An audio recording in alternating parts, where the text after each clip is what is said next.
So, kamusta po mga ka-Streetwise? Ako po si Takeru Miyamoto at welcome po sa aking munting channel. So, mga kababayan, ito no, ito. Alam nyo ba, itong si Duterte, meron siyang utang sa mga health workers natin. 2021 hanggang 2022. Okay. So, ngayon mga kababayan, ang nakakapagtaka kasi dito, bakit hindi po ito nabayaran ni Digong? So, ngayon, isa ito sa mga problema na pinasa ni Digong nung siya po ay natapos sa termino. So ngayon po, ang good news po ngayon natin dito mga kababayan, maglalabas na po, actually aprobado na po ito, no?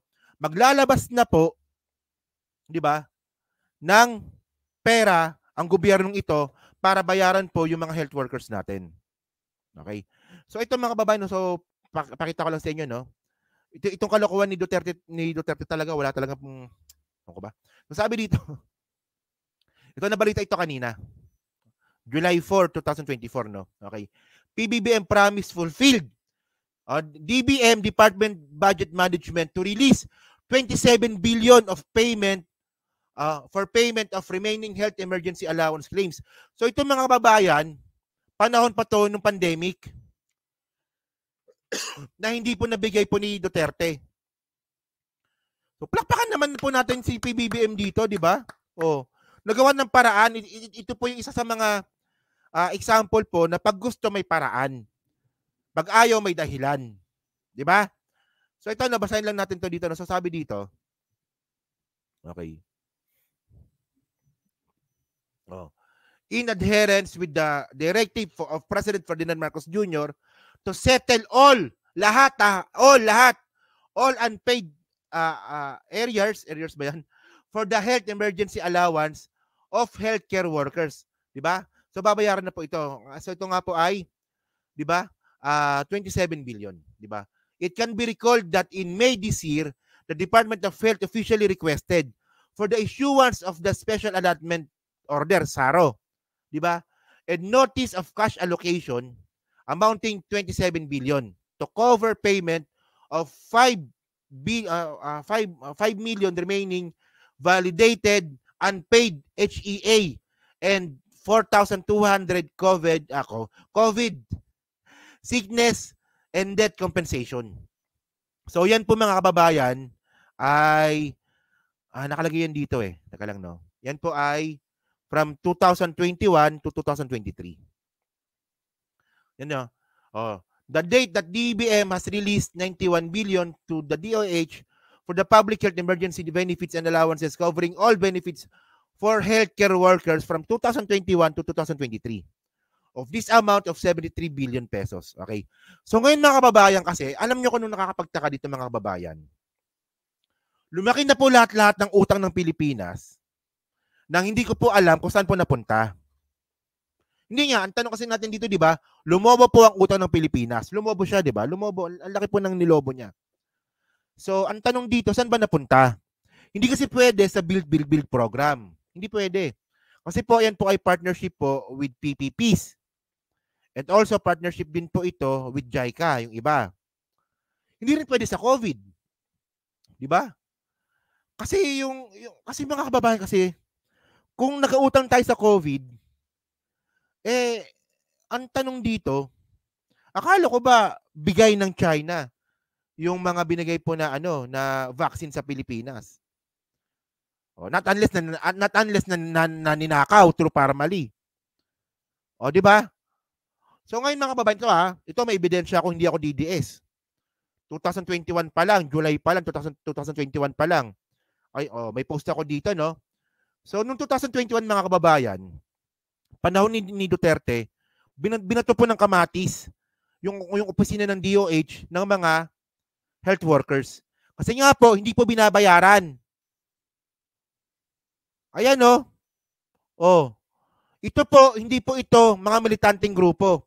Mga health workers po talaga ito na hindi po binayaran ni Digong hanggang ngayon. Di ba? Ito post ko ito noong 2021 ebidensya yan na hindi ako DDS.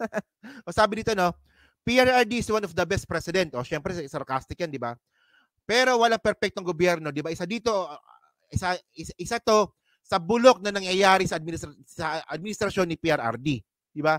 Mga nurses nagprotesta sa harap ng DOH at binato ng kamatis ang logo dahil hindi pa din nabibigay ang kanilang pinangakong benepisyo. Kayong mga DDS, di ba? Maging open-minded, maging bukas ang mata sa kritisismo para hindi matawag na kulto. Di ba?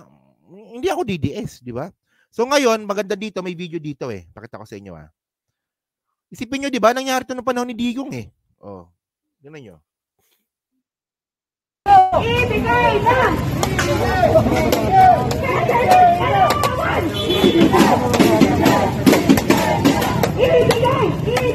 Ibigay na!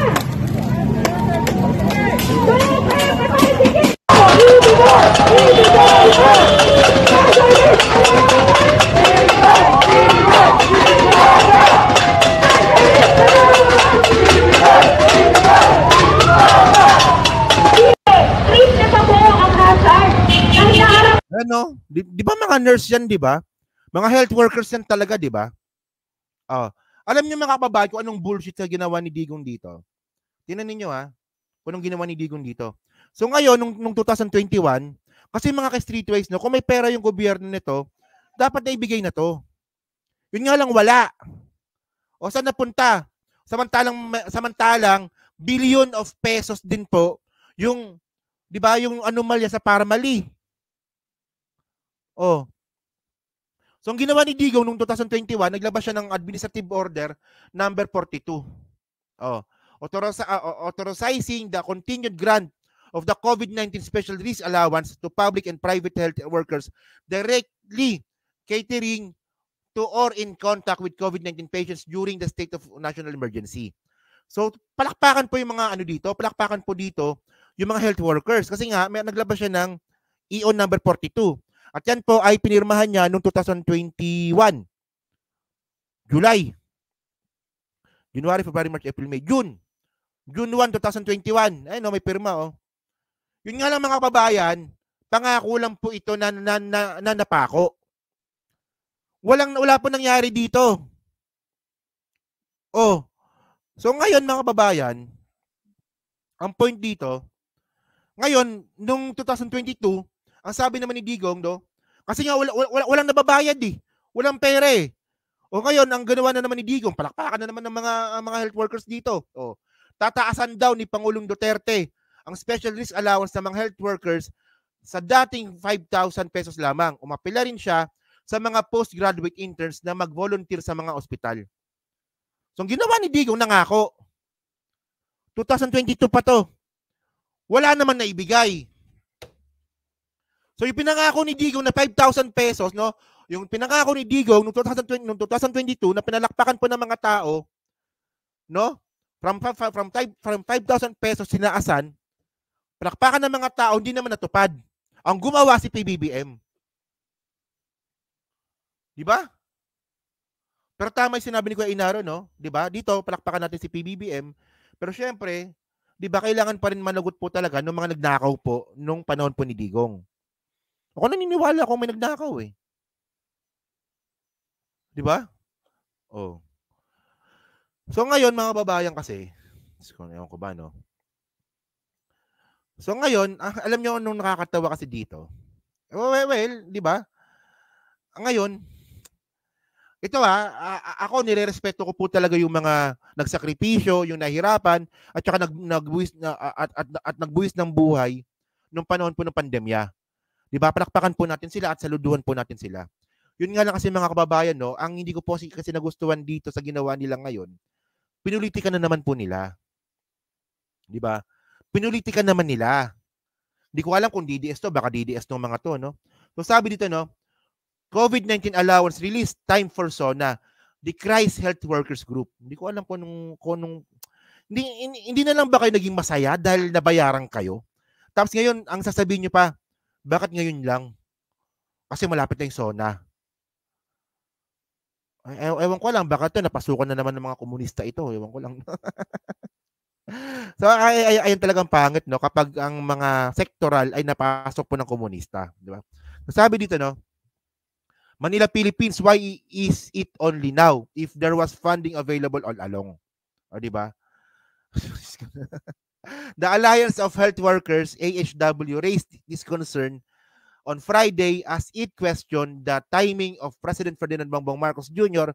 directive fully released the unpaid COVID-19 health emergency allowance for the health workers. Ewan ko lang, no? So dito, tulungan nyo nga ako dito. Anong masasabi nyo dito, no? Na imbis na magpasalamat na lang ngayon pinupolitika pa talaga nila. 'Di ba? Kasi ang sabi naman nila, 'di ba? Kung may pera naman pala, bakit ngayon lang binayaran kung kailan malapit na yung SONA? O, 'di ba? Ewan ko. Oh. Ewan ko ba, no? Ay, Diyos ko. Ako naging speechless ako dito, no? Comment nyo nga. Ano masasabi nyo dito, no? Imbis na magpasalamat, 'di ba? O, 'di ba di ba ang hirap, 'di ba? Sabi ni Kuya Inaro, no? Sabi ko ni Kuya Inaro. Teka lang, hindi ko mabasa tuloy. Sabi ni Kuya Inaro, saka yung mga Pinoy dapat hindi tumatano ng utang na loob na trabahong dapat ginagawa yun ng mga politiko at sa mga nasa posisyon. Actually, totoo to. Agree dyan, no? Agree dyan. Grabe, buti ayun nga, di ba, buti nakatulog pa kayo ng pamilya Duterte, no? Ewan ko lang, no? So, basahin na nga natin, naguguluhan ako eh. Alliance of Health Workers raised this concern on Friday as it questioned the timing of President Ferdinand Marcos Jr. directly, so blah blah, no? The timing of the release of long overdue benefits is very timely to the upcoming SONA by the president. Is it because the administration just want to showcase his accomplishment rather than addressing the urgent needs of health workers? Mendoza said in the press statement, di ba? So, blah blah blah, ewan ko lang, no? So yun mga babae, no? So well, kung ano man yung sa utak ng mga health workers na to, kung health workers ba talaga sila or baka mga DDS lang ng mga to. So sabi dito, 'di ba? Sabi dito, bawiin, grabe naman. Ayaw nyo pa di bawiin, 'di ba? So ito pa sabi ko, ito yung sinasabi ko eh. I doubt it na mga medical field ang mga nagrereklamo na 'yan. 'Di ba? Mga DDS 'yan kasi talagang, 'di ba? Orokan sila. Ayun nga yung point eh. 'Di ba? Ayun nga yung point eh. Kasi kung health workers to mga kababayan, magpapasalamat na lang tong mga to. 'Di ba? Magpapasalamat na lang po yung mga 'yan.